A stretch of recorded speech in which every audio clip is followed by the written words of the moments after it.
What's up, guys? Welcome back to a brand new episode of Jibreel Talks Comics. I am Jibreel, and this is my show where I talk about comics. We go over my pull list, what I read digitally, and then I give you guys some recommendations for next week. So I am very, very excited about this week. We have a ton of new number ones, and for the most part, they're all pretty much bangers. So I'm excited to jump into that. Before we do that, let's always take a pause and acknowledge the beverage. I don't do the show without the beverage. I don't know how some people will talk for an hour, 2 hours, and they're not sitting there drinking something. Maybe they edit it out. Maybe they're just more proficient at the editing than I am.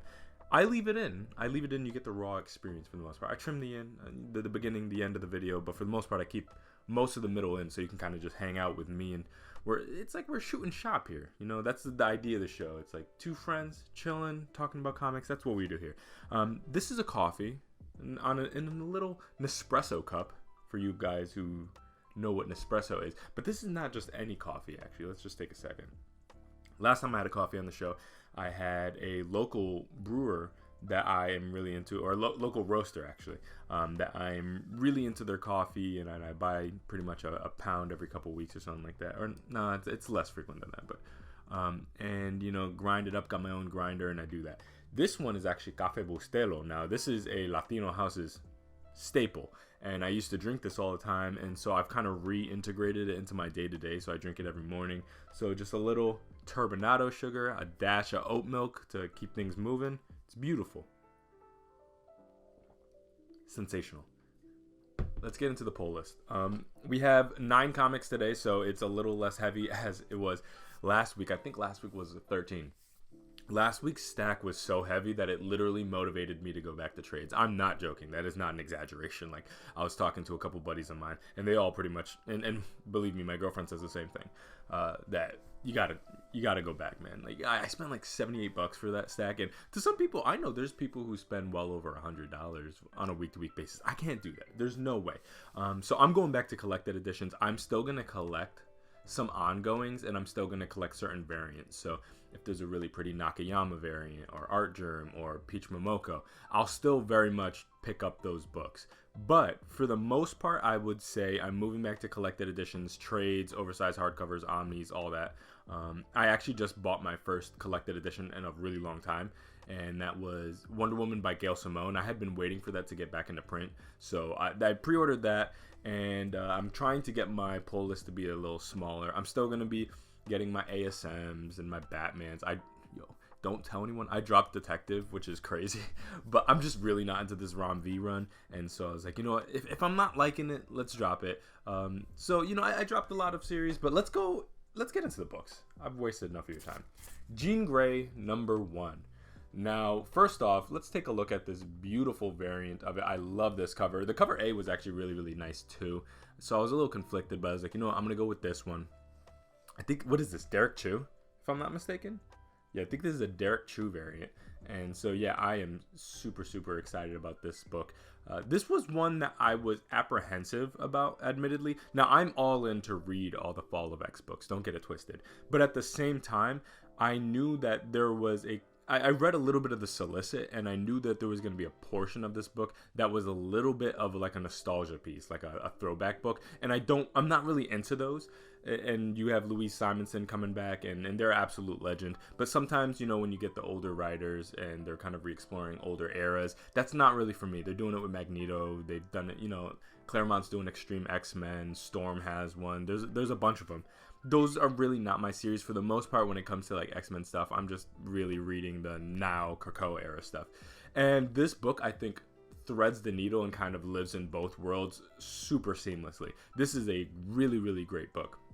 For you guys who don't know, this is basically, it's taking the moment, and again, huge spoiler warning for the whole show. Anybody if you haven't read any of these books and you plan on consuming these stories, I'm going to give you guys spoiler warnings when I can, but for the most part, this is a spoiler show. So this is a show to watch after you've read the books. This basically kicks off right at the moment of Jean's death after the Hellfire Gala. And in that moment, her life kind of flashes, before her, and she kind of does a little bit of a retrospective to the previous eras of her life. You see a little bit of Claremont, Hellfire Club, era stuff with you got the Phoenix stuff, and then it goes back to teen Jean Grey, and that's where things start getting really interesting.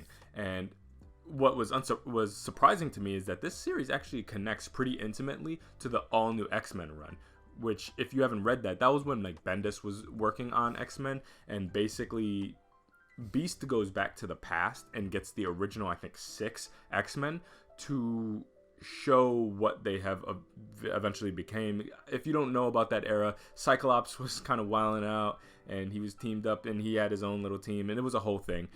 And so this basically picks up right after that series, where the original 6 go back to the timeline, and it basically becomes like a what if scenario, where what if they didn't wipe their minds, and instead Jean used the knowledge that they had picked up from seeing what the world is decades later to try to make some positive changes. And it basically leads her to abusing her powers to a really far extent. And so it was a surprisingly great book. I was very, very impressed by this book. So I highly recommend this. If you're not super deep in the Krakoa era and you're looking for something to read, I think this might be one of the more accessible ones, because again, it is kind of a what if retrospective more than it is a modern Krakoa book so far. And then I was talking on TikTok not too long ago to Yuhu, who, shout out to him, he was on the show on one of the Conversations episodes, and they were asking me if this is a good series to kind of jump into if you're not like super deep into the Krakoa era.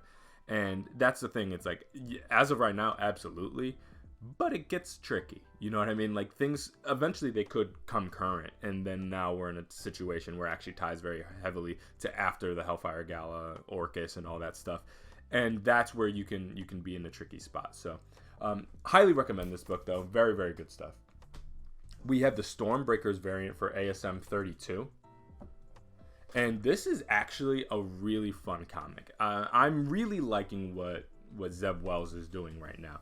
And, you know, we were coming off the back of some tricky runs previously. So I was cautiously optimistic about what they were doing going forward. Obviously, I really loved the gang war storylines that they were setting up with the Tombstone Daughters marriage storyline. And so this basically picks up off of that, except I knew we were going to take a little bit of a left turn, and basically we're getting some Craven Goblin Queen, or no, Queen Goblin, not Goblin Queen, that's Madeline Pryor, Queen Goblin stuff. And you know, that's like Dr. Kefka, and then she got inserted with the sins of Norman Osborn. And so basically the idea is this: Craven is working with the Queen Goblin to inject Norman's sins back into them, and thus kind of rebirthing the Green Goblin. Because if you guys don't know, the Sin Eater took his sin from him, and he's been operating as a good guy pretty much this whole time. They had the whole little Gold Goblin storyline, and so this issue is basically them invading Oscorp, trying to bring the Green Goblin back. And then, huge spoiler warning here, this is leading to the next major arc of Spider-Man right now, that Peter is actually injected with the sins of Norman Osborn, effectively becoming some Spider-Man Green Goblin hybrid. It's interesting. I know some people are not enthused about the idea, because I think there is this narrative kind of going around that Zeb Wells is like really, I see this like gimmicky thing that he's like, there's always like a gimmick with this run. To me, I think that their narrative catches, you know what I mean? They're interesting premises. You might not like the decision that they make. They're kind of quick, fun narratives that he introduces, explores, and then kind of moves on to the next thing. I'm not mad at it. It keeps things interesting. You know, we've had enough just conventional street level stuff with Peter that, like, I'm not afraid for when writers go crazy, you know what I mean? If they want to do something a little wilder, like, I'm down for it. And so I'm not mad at this, and I'm down to see where it goes.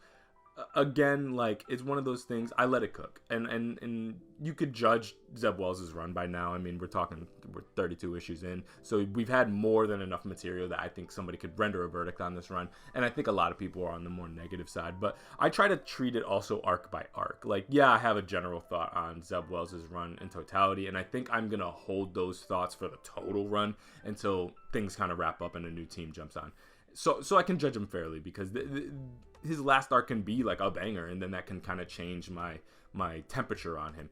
But I would say arc by arc, I like what he's doing right now, and that's the thing with this run. It ebbs and flows. There's things I like, it opened up pretty strong. You know, I didn't love the position Peter was in, but I loved all that Tombstone stuff, and that translates perfectly and segues perfectly into the gang war stuff. I like what he's doing with Kraven right now. I think it's really fun.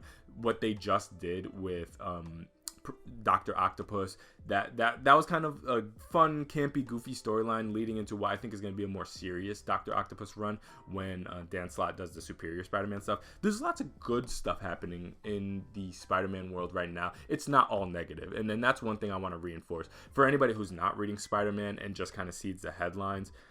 Like, yeah, they made some decisions that I think most people would justifiably not be happy with, but I don't think it's all negative, and I don't want to be one of those people that only speaks about when Spider-Man is failing. You know what I mean? There are some good things happening.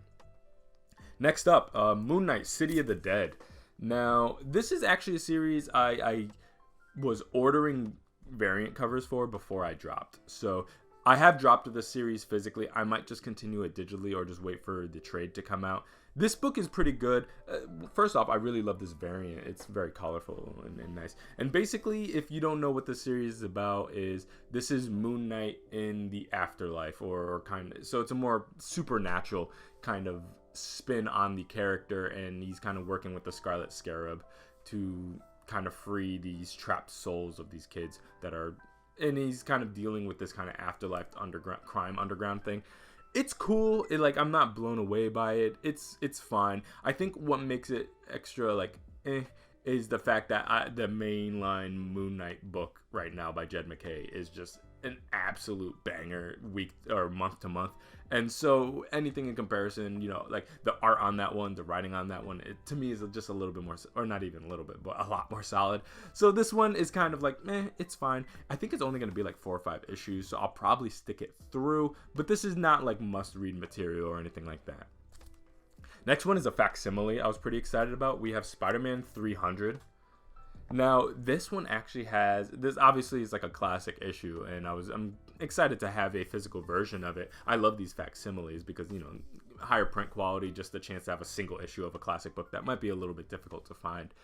The only thing was, there is a foil variant of this book that I actually really wanted, but unfortunately when I was gonna pre-order it from my LCS, when they posted the listing, I think this was this one was already expensive. Yeah, it was like $6.99. So this is a $7 book, which I think is forcing it, but I'm not gonna get lost in the weeds on that. I think this is I understand it has a higher page count, but $7, bruh, for like this 90s book. Like, again, I love DeMatteis and all that, but bruh, you're forcing it. But at the same time, the foil version, when they put up the pre-order, was like twice the price of this. It was like $13.99 or something like that.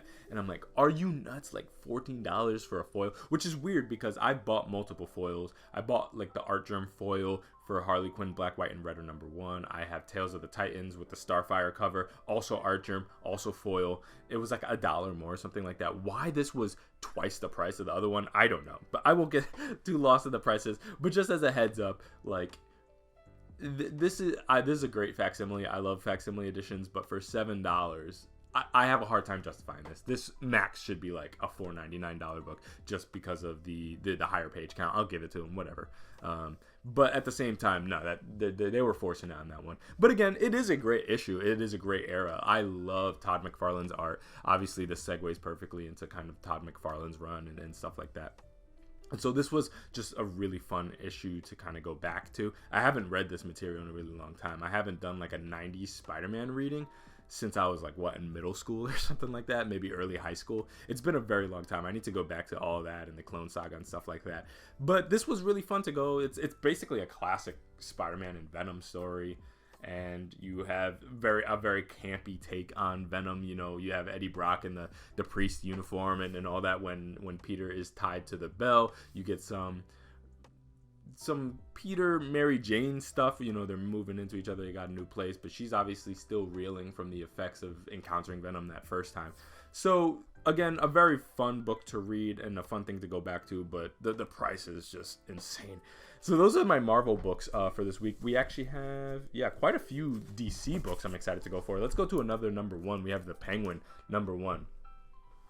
If you want my summarized thoughts on the Penguin, go check out my TikTok. I also did another video on Jean Grey. The Penguin video should be up by the time this video goes out. And overall, I am very positive about this book. But y'all know I'm a Tom King fan, so a lot of the things that maybe turn some people off about Tom King's work, I'm fine with. It is non-linear at times, so they bounce around at time, between the times of like modern day and the past and whatever.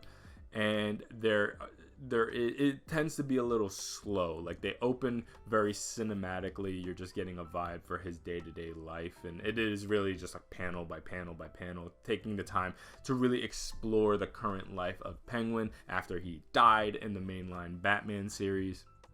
And in this one, basically, Penguin is being monitored for his just general control over himself, because Batman seems genuinely concerned about him snapping at any given point, which I think is a fun thing to kind of explore, because not only does it explore the just general psychology of Penguin right now, but it also shows the environment around him and how seriously Batman actually takes him, which is cool, because like Batman fights these ridiculous, over the top villains of varying power levels. You have people like Bane, who is just a physical beast. You have, like all different types of villains that he faces. You have like psychological people, where you go into the Riddlers and the Joker territory. You got Mr. Freeze and stuff like that. All these classic, Batman's rogues gallery. But Penguin's always been an interesting one, where he really is just a guy who kind of leverages his influence over Gotham.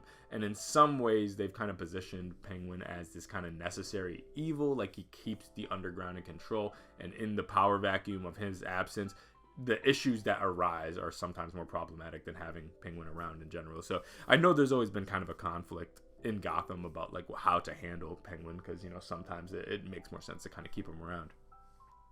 But at the same time, in this one, basically you get this crime lord being reluctantly pushed back into the underground, kind of blackmailed in a way, back into things to seize control again. And I won't go into who is doing that, but what I will say is, if you haven't read Tom King's Killing Time, I highly recommend you check that series out, because the character that plays a major role in terms of influencing Penguin to get back into the game, I believe comes from that series. I believe that's where they originate from. I don't recall reading anything with them in it previously. So, I'll just take a note of that. That's something you want to check out. But overall, I will say, Tom King is doing his thing on this series. I'm very excited to see where it goes. And to me, I think this is a more accessible Tom King series in terms of his writing style. Sometimes he gets like in the weeds, so like some of his material are a little harder to get through, and when I'm thinking of those, I'm thinking of like the Rorschachs. I'm thinking of sometimes like Strange Adventure is not the easiest to get through, to follow what he's even talking about at a given point. Danger Street, I think, is very Tom King-ish, to the point where I had trouble getting into it. This one, I think if you're a Batman fan, you can get a vibe for what they're doing here. And I mean, I also forgot to mention, look at this cover, insane. Next up, we have Night Terrors number 4. This is the last major Night Terrors book before the end, Night Terrors Night End. And basically in this one, you have Batman and Wesley Dobbs and Deadman and Damian, I believe.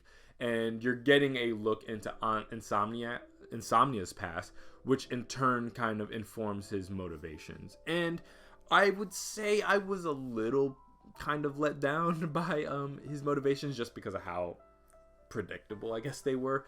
Not a bad book by any means, but at the same time, it was kind of like textbook villain 101 stuff. Like, he is motivated to hurt everybody because he lost a significant other, and he's like, if I hurt, all y'all hurt. Okay, I feel like we've seen that done many times, but so if anything, like, I thought Night Terrors, and again, I won't give my full Night Terrors summary because we still have a couple books to come out, or maybe one book, but because we only have like 1 week to go, so there might be a couple number 2s still to come out, but for the most part, Night Terrors is pretty much done.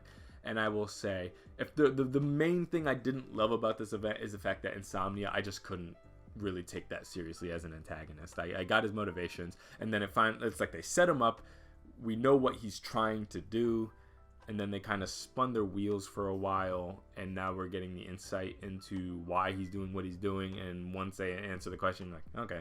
So, that was a bit of a letdown. It was kind of cool where the book went towards the end there, with the kind of physical manifestations of everybody's fears coming into the world. So now you're getting the kind of bleeding between the dream world and the physical world. that's cool. A lot of the heroes are back on the table now, so when you have Knight's End, you're pretty much going to have all the heroes being able to face off against the, what you would imagine are like the hordes of nightmares that Insomnia is controlling, and Insomnia himself. So cool book, not mad at it. Cool cover. Next up is Detective Comics, one of my favorite of the tie-ins. Got this really nice Batgirl variant, and this one also was really, really good. I have to compliment how good the art is on this, and I just love how it's kind of a psychological exploration of James Gordon as a character, and you have Barbara there and his relationship with her, and just their relationship with Gotham, and you have this kind of messed up version of Batman that is kind of going around that Gordon has to take out, and you have his body literally crumbling in front of him. It's a trippy, really good book. And I feel, unfortunately, because there's so many tie-ins, this one kind of gets like buried with all the others. So that's why I keep trying to highlight, like, hey, check out Night Terror's Detective Comics, everybody, because this is actually one of the better ones. So not too much to go beyond that. Another Night Terror's tie-in, we have Night Terror's Harley Quinn. This one I probably liked a little less than the first one. It was fine. It was basically an exploration of Harley Quinn basically as a superhero and with her new origin story. And it continues with all the multiverse stuff that was kind of set up in the first one. It was fine. You had some cute moments between her and Poison Ivy and just them being together and with Harley and her new power set and just Poison Ivy dealing with a lot of the misogyny and nonsense at that time. It was cool. I wasn't blown away by it, but again, the thing I actually like the most about this is, I mean, the Jenny Frison covers. Like, I love Jenny Frison covers, and so I'm so glad that with the Night Terrors event that these Jenny Frison variants continued, and I believe they're going to continue past this event as well. I would imagine we'll probably stop getting Jenny Frison covers eventually, but they might go all the way through the Tinny Howard run. I don't know. Last book we have this week is Batman, Brave and the Bold, number 4. And overall, I would say this compilation for this week or this month is really, really good. I'm still not super into the Ed Brisson Stormwatch stuff. It's just, it just doesn't really grab me. But the stories, I think, before and after it are pretty solid. You have one that kind of opens with Cullen Rowe that I think is pretty interesting. It did not go in the direction I thought it was going to go. So I won't go super hard into spoilers because I think you guys should check this series out. You get some really cool like 90s Batman stuff on the tail end there that kind of deals with a dark dimension kind of thing. And so overall, I would say this is a fine collection, but this is also a series that I'm probably going to drop.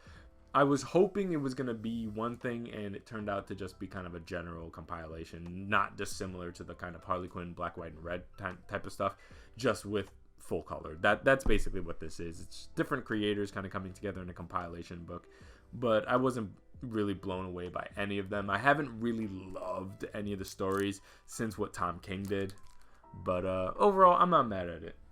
Little coffee break.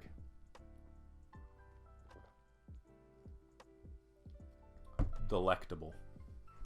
Let's get into the rest of what I read. Got quite a few things, so let's get moving here. Another huge number 1, we have The Immortal Thor. Let's talk about this book. Now, I want to, before I get into The Immortal Thor, I need to, I think, set up where I'm coming from, so you guys know kind of where I stand. So I've read Thor in the past, Jason Aaron and stuff like that. Not comprehensively, kind of on and off, like, you know, a couple 6 issues here, 6 issues there. So I've read Thor throughout my life, but I'm not like a Thor super fan. I don't know a ton of his lore. Like, there are holes in my knowledge of Thor. I've kind of dabbled in some of the more recent stuff, but I'm kind of jumping into this, not blind, but not fully informed as well. So I guess you could take my thoughts on this with a grain of salt. Obviously, it's Al Ewing. It's the Immortal series, following up on kind of like his acclaimed run on Immortal Hulk. He's doing great cosmic stuff on Venom and stuff like that. So Al Ewing, I understand kind of what Al Ewing is building towards. And yeah, Immortal Thor is an absolute incredible first issue. I was really blown away by it. And what I love is less so what is immediately being done in Immortal Thor, and more so just what Al Ewing is doing in general, kind of these existential questions that he asks about just predestination and the roles that we all play. And he did some really, this kind of actually reminded me most, obviously, of the stuff he's done with Loki in the past quite a bit. But it all kind of ties in that you get, and for anybody who's read like Defenders Beyond, for example, like there's this vibe that Al Ewing seems to be going for of just questioning the state of the universe and the roles that we play and how things are moving forward. And so I just like these large scale cosmic, almost like continuity based questions that Al Ewing is asking for the general Marvel universe, and I see all of his books kind of barking up that, taking these characters and having them kind of question the role that they play and the fact that they're kind of in this endless loop of continuity. It's very interesting stuff. And Immortal Thor kind of continues with that. You have this, I forget exactly how his name is pronounced, like Thornos or something like that, which is kind of more, I believe, in like the Celtic god kind of world, and he's kind of dealing with that. I kind of had to look up the character and see where we're talking about here. So maybe it's kind of like the god level above the Asgardian gods. It's interesting stuff, and I'm excited to go with it, to go deeper into it. I didn't collect the physical. This is definitely one that I'm going to get in collected edition, no doubt. Next, let's move on to the next book, Realm of X. We have a couple of X-Men books this week, Realm of X being another number 1. This was a book I was actually very excited about because you're getting some new magic stuff, and I'm a really big fan of the Rasputin family in general. I think is very interesting to me, but particularly magic. And we have magic in a weird space right now where she doesn't have her full power set access, so she's kind of in a weird place. This is a Fall of X book. This is past Hellfire Gala. But basically the general premise is you have this really weird group of mutants being transported to Vanaheim, and they're kind of just dealing with the fallout of that. We don't know how they got there, but funnily enough, this book actually seems to connect narratively closest to what was happening on Excalibur. So this is like Tinny Howard verse type stuff. And that's why I like this book, but I don't love it because that's not really my thing. I kind of avoided a lot of the solicits for this book because I kind of just wanted to go in blind and see where they're going. And so I will have to admit I was like maybe a little bit disappointed to see the direction that they went in, because I was like, oh, I've never really been the fantasy X person, you know what I mean? Like Knights of X and all the more recent Tinny Howard verse stuff. It's just not really my cup of tea. Not what she's doing, just not. The fantasy X-Men world thing is not my thing. And so Realm of X definitely is in that world, and I think it was an interesting first issue. They set up a lot of the lore of that universe and why the rule set that they have, and they're setting up kind of an antagonist, and I'll kind of avoid, but they have some characters coming out of Excalibur, so we haven't seen them in a bit, so that is fun in its own right. I would like to shout out to the very eclectic mix of mutants that they pulled in there, and having Typhoid Mary there as kind of comic relief, very interesting direction for them to go. So shout out to Realm of X. Not a bad book, not must read material by any means. I don't think it's going to even have much larger, broader implications to the general Fall of Krakoa storyline, but it's an interesting book nonetheless. X-Force number 43. Really liked this book. Shout out to Ben Percy. I have kind of a love-hate relationship with X-Force just because of the sheer... Benjamin Percy is not somebody who executes things quickly on these X books. You know, Wolverine, X-Force, these are both slower, more plotting type of books. They're not like immediate bang, bang, bang, storyline. It's never been like that. He kind of slow rolls it. But I gotta shout him out. Like, he's been doing this book pretty much consistently. If I'm not mistaken, this book never reset. I think this has been going pretty steadily since Dawn of X, which is insane. So one team, one writer continuing, and we get some really good payoffs here. This answers a couple questions. One of the biggest questions that it answers is, where was X-Force when the Hellfire Gala was attacked? Well, basically the answer was Colossus basically kept them out of the fold, and thankfully Domino was able to discover that, okay, something's very wrong here. Obviously Colossus is not in control, and she's able to connect with Sage, and it's like, hey, do not trust Colossus, he's bugging out. But funnily enough, we also get the payoff of the storyline of like the Russians controlling Colossus and using him as an in to attack Krakoa.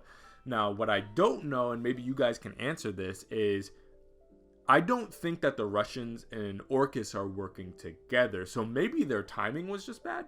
That basically the moment that they go to attack is also the moment that Krakoa falls by the hand of Orcus, and then Nimrod and Omega Sentinel and all that. So That was interesting.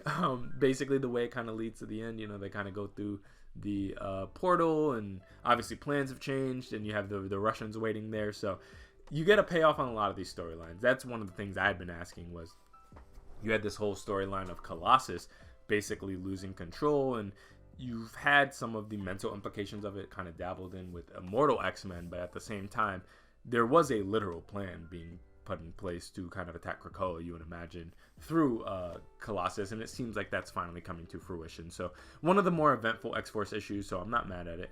We have Deadpool number 10. This is the end of Deadpool by Alyssa Wong. I liked this series quite a bit. It had a fun ending. This is something I'm definitely going to pick up the trade for because I think I have the first 6 issues physically. So overall, I will say I enjoyed this quite a bit. It was really, really fun. It's at its core kind of a romance series. It's kind of like a rom-com kind of thing, and so you get a lot of that in this last issue where his relationship's restored and he can kind of just enjoy himself, and he's still not in that little Assassin's Guild thing he was trying to try out for. Overall, really fun. It doesn't take itself too seriously. It has this kind of like Carnage symbiote dog thing and Lady Deathstrike and all this stuff. Overall, again, just a comedy series, so you can't take it too seriously, but I'm not mad at it.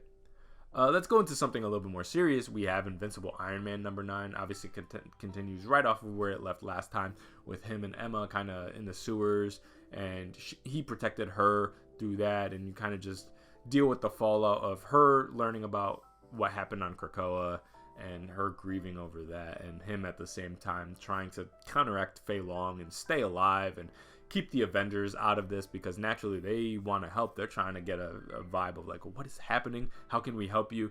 And Tony is like pushing Cap away, literally, and it's like, bro, like, I need you to stay out of this because I don't want you to get implicated in the mess that this is in. And this is basically setting up a lot of what you would imagine is going to lead to the ultimate marriage between Emma Frost and Tony. What I don't know is if they're trying to build to an eventual romance, or is it going to be the naturally like obvious strategic move that we all assume it's going to be. But yeah, the way they kind of introduce this is that there might be some kind of dynamic between them where in their shared struggle they find love. I don't know. It's an interesting direction, but yeah, Jerry Duggan is doing his thing. I like this Iron Man series, and again, I always like to put the little asterisk. I like this series so much, I know, because it's connected to the X stuff. I'm an X-Men person, not an Iron Man person, so him having so much proximity to the X line and this being effectively a full X-Men book is the reason why I think I like it so much. But yeah, Invincible Iron Man number 9 continues to be real fun. One that was a little less fun for me, Fantastic Four Annual number 1. It was cool. It was fine. Unfortunately, like, it is the annual for, Ryan North's Fantastic Four series, but at the same time, it is yet another one of those tie-ins to the Contest of Chaos mini event thing that's happening right now with Marvel, which I'm not into at all. I just can't do it. I don't know. Maybe I'm tweaking out. But yeah, no, it's really not my thing.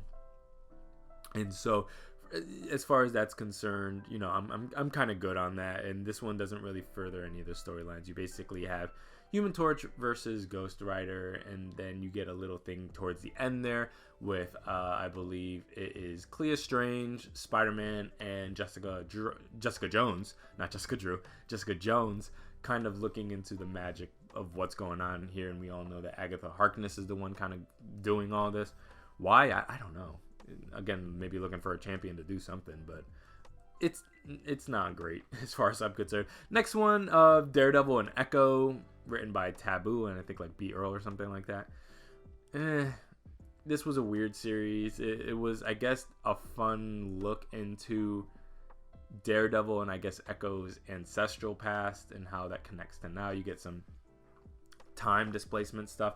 You get some surprisingly cosmic and universal implications towards the very end of this book that were really out of left field, like surprising. Like I don't want to misappropriate it, but from what I understand, there's some kind of like cosmic seed rebirth, like the inhale and exhale of the universe stuff that this dabbles in, but it like literally, like, I'm not underselling it, like it dabbles in it, like it mentions it and then it kind of moves on and the book ends and I'm like, what the hell was that?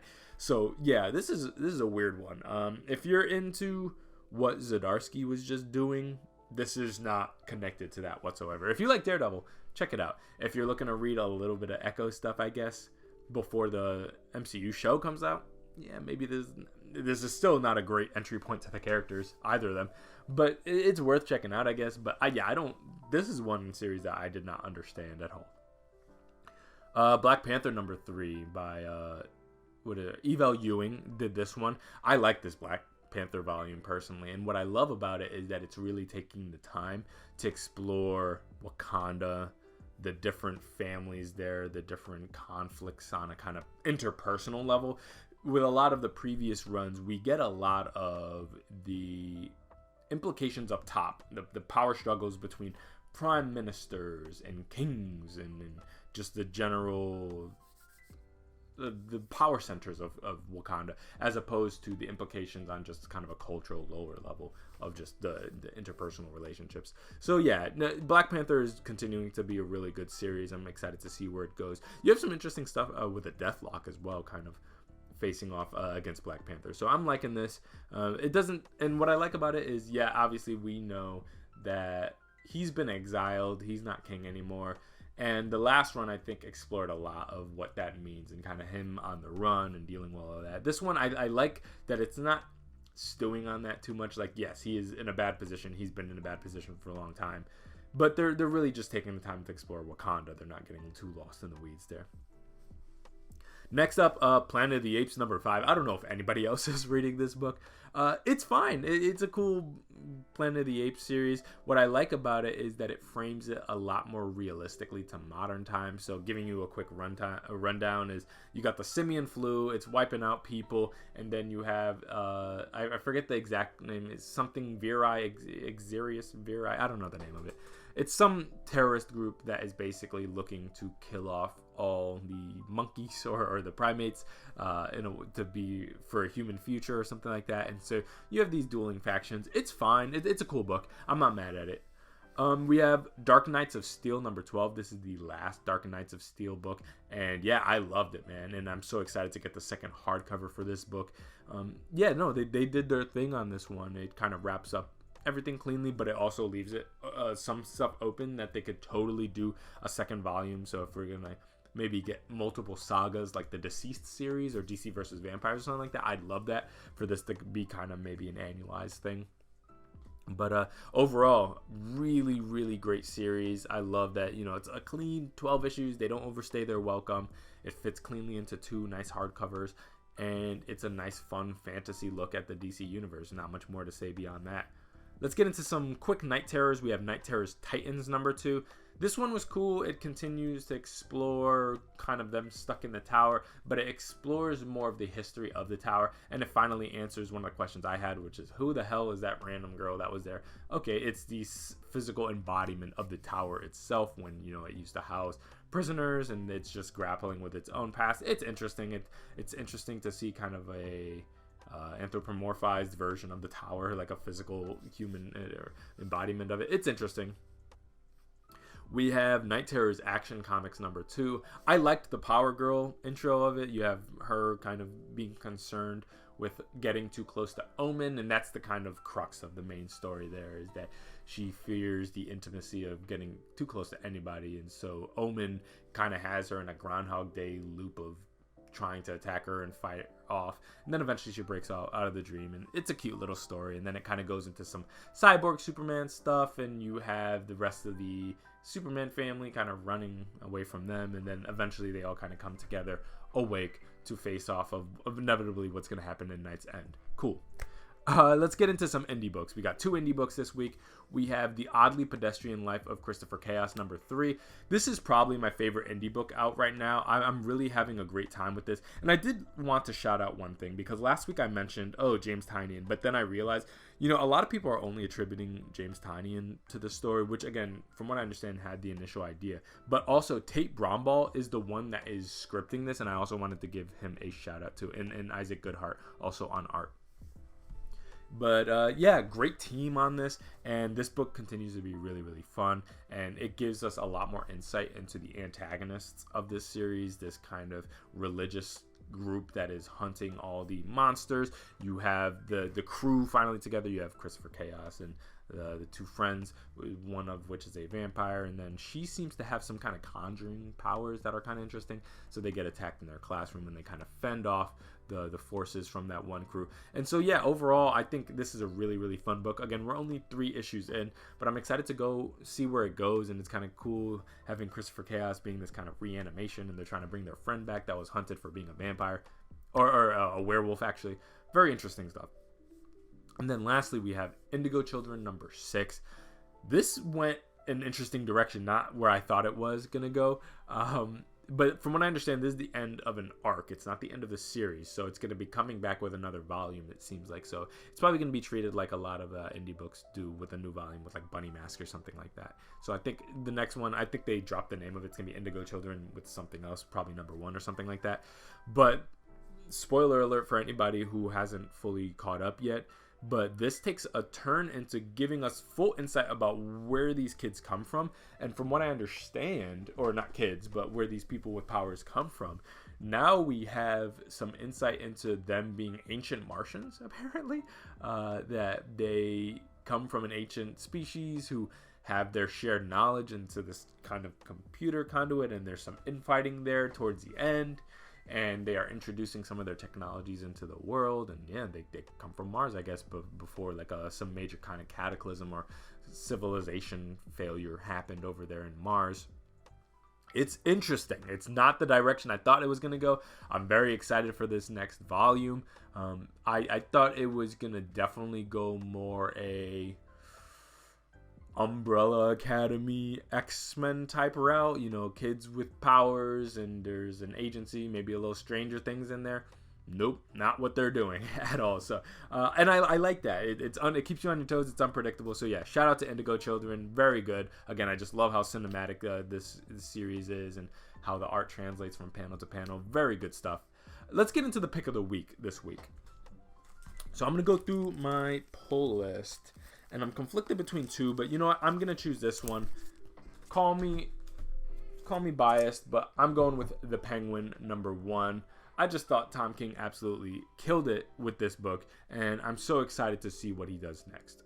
Okay, so let's get into my recommendations for next week before we kind of wrap up the show here. We got a banger week coming up here, so I pulled it up on Comic Geeks. Let's see what we got coming here. So we have Moon Knight Annual number 1.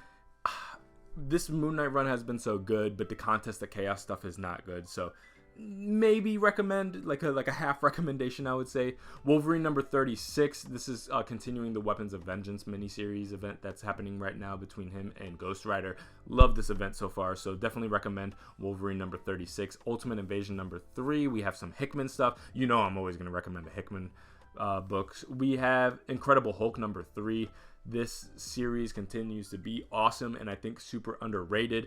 If you weren't into the last Hulk volume that they did, but you really liked Immortal Hulk, check this one out, because this one is going more of kind of like a horror theme that I think is really, really cool. If Immortal was like cosmic horror, and then the last volume of just like Hulk was more like a sci-fi mech camp thing, this one is definitely more of a classic kind of folk horror thing. We have World Tree number 5, another Tiny joint I highly recommend. We have The Riddler Year 1 is wrapping up, Paul Dano written. So if you liked the Batman Matt Reeves movie, definitely check out this miniseries. I'm kind of over it this way because I've been collecting it, and so we're 6 issues in now, and I think it's pretty much current to him becoming the Riddler. So we're just wrapping that up. We have the end of Night Terrors Night End number 1. So if you are tired of Night Terrors, heads up, the series is ending next week, so you don't have to worry about it too much longer.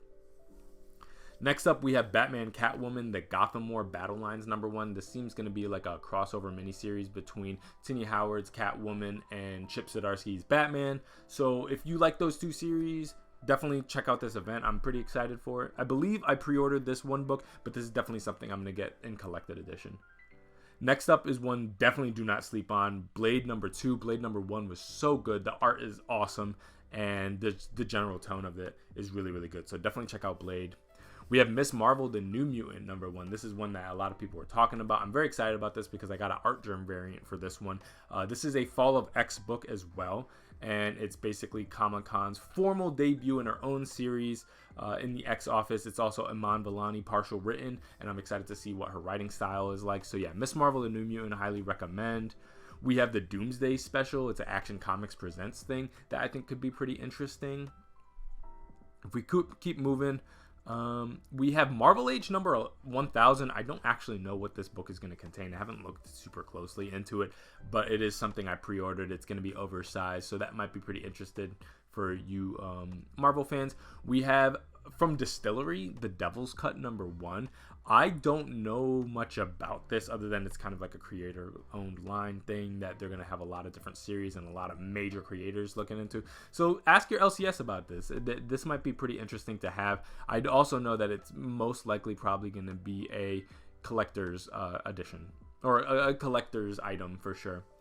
Next up is one that I also pre-ordered. We have Catwoman Uncovered number 1. I believe I also got a art germ variant, so for you art people, definitely keep an eye out on that one. That is going to be a compilation of covers, from what I understand, very similar to what they just did for Poison Ivy. And I think that's it for next week. Yeah, it's looking pretty dry from that point onwards. Yeah, so that's all my recommendations for next week.